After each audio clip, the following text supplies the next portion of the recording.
choices. Behind the choices we make, there are reasons for that decision. We make choices that are beneficial for us, and sometimes we make choices that are detrimental to our futures. In every action, there is an intention. Do you choose to live authentically for you or for the world? Hi there, my name is Elijah Mongi and welcome to the channel. Today we are going to be discussing how do you live for you.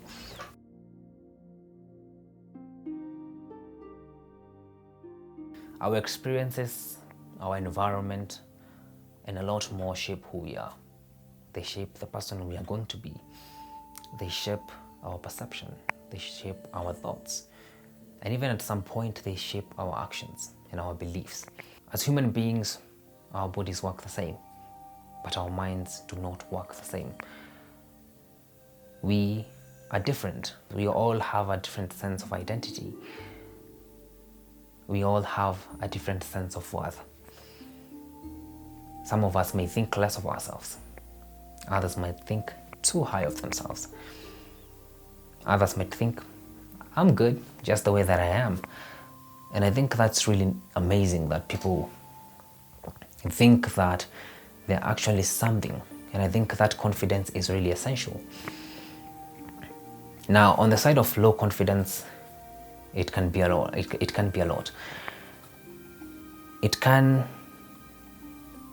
source from a lot of stuff. We might find ourselves that we don't have much confidence in our identity. As human beings, we have a need to belong. As human beings, we have a need to be needed.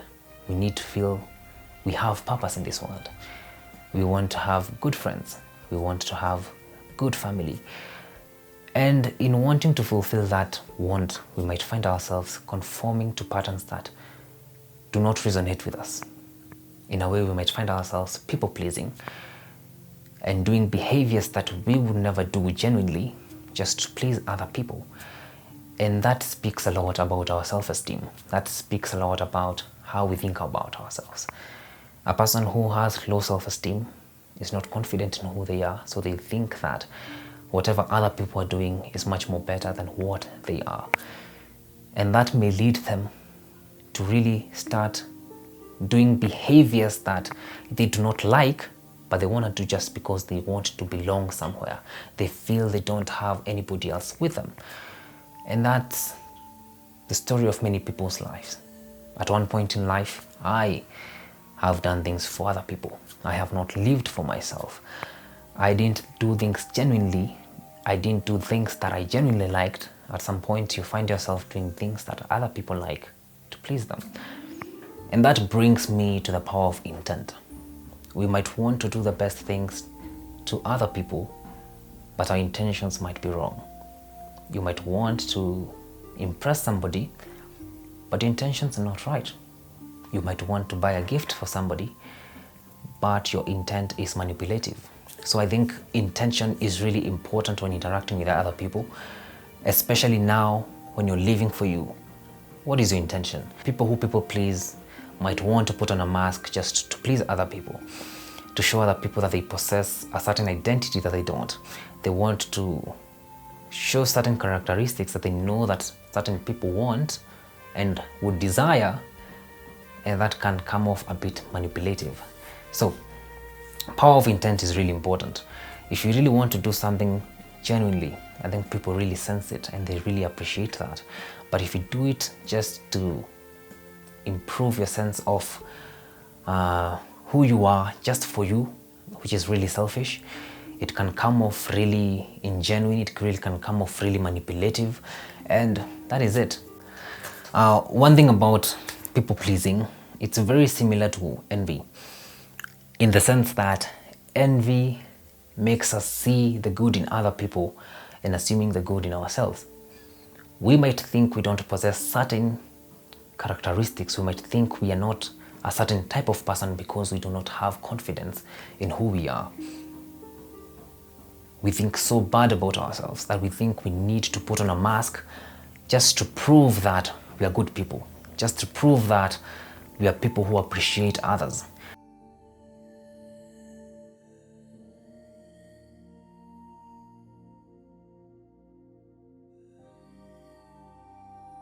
So how can we live true to ourselves? How can we live genuinely to make sure that we are there genuinely for the people that matter and we are there for ourselves? It definitely starts with self-acceptance. Loving yourself for the flaws that you have, loving yourself for the mistakes that you've made before, and taking the steps to know that if I really do assess the mistakes that I've made before and make something good out of it, I'm in a better place to be a better person in future, leaving the past behind and focusing on who you're meant to be in the future. Loving yourself and allowing yourself to discover the gifts that you have, to appreciate them, to take time to sharpen those gifts, to know where you can chip in as a person, to know how you can help other people. Remember, I'm not telling you that do not engage other people. Appreciate yourself first. I believe at that moment is when we can truly give a pure form of love to other people, to our family members, to our spouses, to our friends. It all starts from inside. Secondly, what we can do is take responsibility for our thoughts. It's taking responsibility for our actions and allowing ourselves to sit down and to take the time to heal from everything that we have gone through. I speak for myself when I say trauma is real, but I think taking the time to let the past go and focus on what really lies ahead and to be present really does help a lot, because if you do let your past pull you back, you're barely able to move on better to your future. So it's taking the time and knowing that nobody else is going to take that initiative for you. You have to do it yourself. You have to take that effort. You have to make everything happen at some point. And even the goals that we all have, nobody else forms them for us. We have to take that initiative because we have been given personal power. We have been given free will by God. You have to choose whatever you want, but also remember there are consequences for what you choose. If you choose to take that time to heal, there's a probability that the side effects of what you had gone through won't affect your future. So it's taking a step-by-step approach and knowing that nothing comes really easy. It takes time to heal from certain things. As we finalize the video, there's something that is called personal power. We all have a certain control to our lives. We all have a certain control to the choices that we make. We all have free will. And so as a person, you have the power to choose who you're going to be. You have the choice to expose yourself to things that could really help you. And that is personal power. The question is, how do you choose to use your personal power? My challenge to you is to appreciate who you are, to appreciate what you can do. We are not perfect. For the mistakes that you make, take time to meditate upon them and to learn something new about yourself. Try to learn something from it that could prevent you from making further mistakes. Learn something that could help you make better decisions. And always remember, God loves you more than anything. And you have to make that choice to follow him.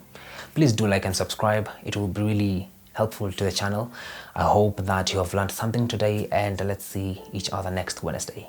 Ciao.